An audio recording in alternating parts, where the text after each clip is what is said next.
பாஜக கூட்டணியை முறியடிக்கும் வகையில் பொதுமக்கள் திமுக கூட்டணிக்கு ஆதரவளித்து வாக்களிக்க வேண்டும் என தஞ்சையில் தமிழர் தேசிய முன்னணி நிறுவன தலைவர் பழ நெடுமாறன் கேட்டுக்கொண்டார்.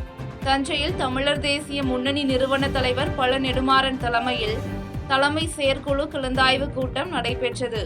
இந்த கூட்டத்திற்கு பின் செய்தியாளர்களை சந்தித்த பழ நெடுமாறன், தமிழகத்தில் நடைபெறவுள்ள சட்டமன்ற தேர்தல் மிக முக்கியத்துவம் வாய்ந்த தேர்தல் என்றும், தமிழ் மொழி, தமிழர், தமிழக நலனுக்கு எதிராக இந்தி, சமஸ்கிருதம் ஆகிய மொழிகளை திணிக்க பாஜக பல கட்சிகளை கூட்டணி சேர்த்து கொண்டு களமிறங்கி உள்ளது என்றும் தெரிவித்தார். தொடர்ந்து இந்த பேர் அபாயத்தை முறியடிக்க வேண்டியது தமிழர்களின் முதன்மை கடமை என வலியுறுத்திய அவர், ஜனநாயக கடமையை ஆற்றும் நோக்கத்துடன் பாஜக கூட்டணியை முறியடிக்கும் வகையில் பொதுமக்கள் திமுக கூட்டணிக்கு ஆதரவளித்து வாக்களிக்க வேண்டும் என்று கேட்டுக்கொண்டார். பழ நெடுமாறனின் இந்த கருத்துக்கு முதலமைச்சர் மு.க.ஸ்டாலின் நன்றி தெரிவித்து எக்ஸ் தளத்தில் பதிவிட்டுள்ளார். பாஜக பல கட்சிகளை கூட்டணி சேர்த்து கொண்டு களம் இறங்கியுள்ளது. இந்த பேரபாயத்தை முறியடிக்க வேண்டியது தமிழர்களின் முதன்மையான கடமையாகும். மேற்கண்ட கடமையினை முழுமையாக நிறைவேற்றும் நோக்கத்துடனும் ஜனநாயக கடமையை ஆற்றும் நோக்கத்துடனும் பாஜக கூட்டணியை முறியடிக்கும் வகையில் திமுக கூட்டணிக்கு ஆதரவளித்து வாக்களிக்க முன்வருமாறு தமிழக மக்களை தமிழர் தேசிய முன்னணி வேண்டிக் கொள்கிறது. சக்கராபள்ளியில் வீட்டுக்குள் அழுகிய நிலையில் இறந்த நபரின் உடலை மீட்ட போலீசார் இறப்பு குறித்து வழக்கு பதிவு செய்து விசாரணை மேற்கொண்டு வருகின்றனர். தஞ்சாவூர் மாவட்டம் சக்கராபள்ளி காத்திரியா நகர் தெருவைச் சேர்ந்த தம்பதி ஜாபர் சாதிக், ஹத்தீஜா கனி. ஜாபர் சாதிக் உணவு விடுதியில் வேலை செய்து வரும் நிலையில் ஹத்தீஜா கனி மன வருத்தம் காரணமாக சுமார் 8 ஆண்டுகளாக கணவனை பிரிந்து தனது மகள் வீட்டில் வசித்து வருகிறார். இந்நிலையில் ஜாபர் சாதிக் சில தினங்களாக வீட்டை விட்டு வெளியில் வராததை அடுத்து அப்பகுதியில் துர்நாற்றம் வீசவே சந்தேகமடைந்த அக்கம்பக்கத்தினர் ஜாபர் சாதிக் வீட்டின் கதவை தட்டியதில் பதில் இல்லாமல் போனதால் போலீசாருக்கு தகவல் அளித்தனர். இதனையடுத்து சம்பவ இடத்திற்கு வந்த ஐயம்பேட்டை காவல் நிலைய போலீசார் கிராம மக்கள் உதவியுடன் கதவை உடைத்து உள்ளே சென்று பார்த்தபோது ஜாபர் சாதிக் சடலமாக கிடந்துள்ளார். இதனையடுத்து அவரது உடலை கைப்பற்றி பிரேத பரிசோதனைக்காக ஐயம்பேட்டை அரசு மருத்துவமனைக்கு அனுப்பி வைத்த போலீசார் இதுகுறித்து வழக்கு பதிவு செய்து விசாரணை மேற்கொண்டனர். தஞ்சையில் பள்ளியில் இருந்து வீட்டுக்கு சென்று கொண்டிருந்த போது ஏற்பட்ட வாகன விபத்தில் தாய் உயிரிழந்த சம்பவம் சோகத்தை ஏற்படுத்தியுள்ளது. தஞ்சாவூர் அருளானந்த நகரைச் சேர்ந்த தம்பதி முரளி, கிருத்திகா. முரளி சென்னையில் வேலை செய்து வரும் நிலையில் இவர்களது 4 வயது மகன் கவின் யாகப்பா நகர் பகுதியில் உள்ள தனியார் பள்ளியில் படித்து வருகிறார். இந்நிலையில் மாலையில் தனது மகனை பள்ளியில் இருந்து அழைத்து வருவதற்காக ஆட்டோவில் சென்ற கிருத்திகா மகனுடன் ஆட்டோவில் வந்து கொண்டிருந்த போது பரிசுத்தம் நகர் ஆர்ச் பகுதியில் ஆட்டோ கவிழ்ந்து விபத்து ஏற்பட்டது. இந்த விபத்தில் படுகாயமடைந்த கிருத்திகா சம்பவ இடத்திலேயே உயிரிழந்தார்.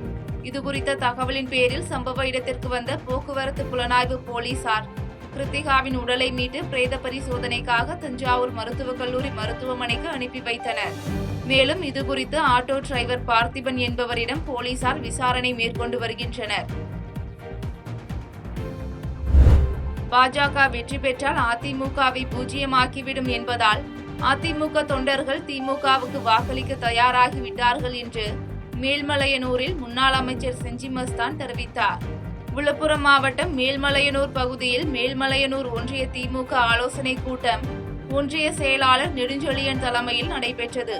இதில் திமுக சட்டமன்ற உறுப்பினரும் முன்னாள் அமைச்சருமான செஞ்சி மஸ்தான் கலந்து கொண்டு சிறப்புரையாற்றினார். அப்பொழுது பேசிய அவர், பாஜக அண்ணாமலை திமுகவிற்கு வாக்களிக்க மாட்டார் என்றாலும் மகளிர் நலத்திட்டங்கள் காரணமாக அண்ணாமலை மனைவி திமுகவிற்கு வாக்களிக்க தயாராக உள்ளார் என்பதை நாம் உணர்ந்து தேர்தல் பணியை ஆற்ற வேண்டும் என்று தெரிவித்தார். தொடர்ந்து பாஜக வெற்றி பெற்றால் அதிமுகவை பூஜ்ஜியமாக்கிவிடும் என்பதால் அதிமுக தொண்டர்கள் அதிமுகவை பாதுகாக்க வேண்டும் என்பதற்காக திமுகவிற்கு வாக்களிக்க தயாராகி விட்டார்கள் எனவும் விமர்சித்தார். அண்ணாமலை அவருக்கு ஓட்டு போட மாட்டாருக்கு தெரியும்.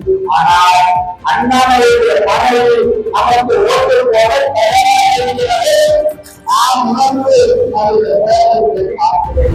தாராபுரத்தில் மின்மோட்டாரை பழுது நீக்க சென்ற நபர் 120 அடி ஆழ கிணற்றுக்குள் தவறி விழுந்து உயிரிழந்த சம்பவம் சோகத்தை ஏற்படுத்தியுள்ளது.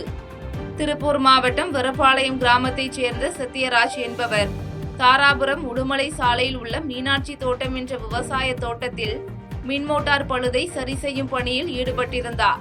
அப்போது எதிர்பாராத விதமாக கால் தவறி 120 அடி ஆழக்கிணற்றில் தவறி விழுந்த சத்யராஜ் படுகாயமடைந்தார். இதுகுறித்து அக்கம் பக்கத்தினர் அளித்த தகவலின் பேரில் சம்பவ இடத்திற்கு வந்த தீயணைப்பு துறையினர் சத்யராஜை மீட்டு தாராபுரம் அரசு மருத்துவமனைக்கு அனுப்பி வைத்தனர். அங்கு அவரை பரிசோதனை செய்த மருத்துவர்கள் சத்யராஜ் ஏற்கனவே இறந்துவிட்டதாக தெரிவித்தனர். இதனைத் தொடர்ந்து சத்யராஜ் உடல் பிரேத பரிசோதனைக்காக அனுப்பி வைக்கப்பட்ட நிலையில் தாராபுரம் காவல் நிலைய போலீசார் இதுகுறித்து வழக்கு பதிவு செய்து விசாரணை மேற்கொண்டனர். செய்திகளை உடனுக்குடன் தெரிந்து கொள்ள கீழ்க்கண்ட கேபிள் மற்றும் டிடிஎச் நெட்வொர்க்குகளில் எம்நாடு செய்தி தொலைக்காட்சியை காணுங்கள். பாதகம் செய்பவரை கண்டால் நாம் பயம் கொள்ளலாகாது பாப்பா. மோதி மிதித்துவிடு பாப்பா, அவர் முகத்தில் உமிழ்ந்துவிடு பாப்பா. அண்மை செய்திகளை உடனுக்குடன் தெரிந்து கொள்ள இணைந்திருங்கள் எம்நாடு தொலைக்காட்சியுடன்.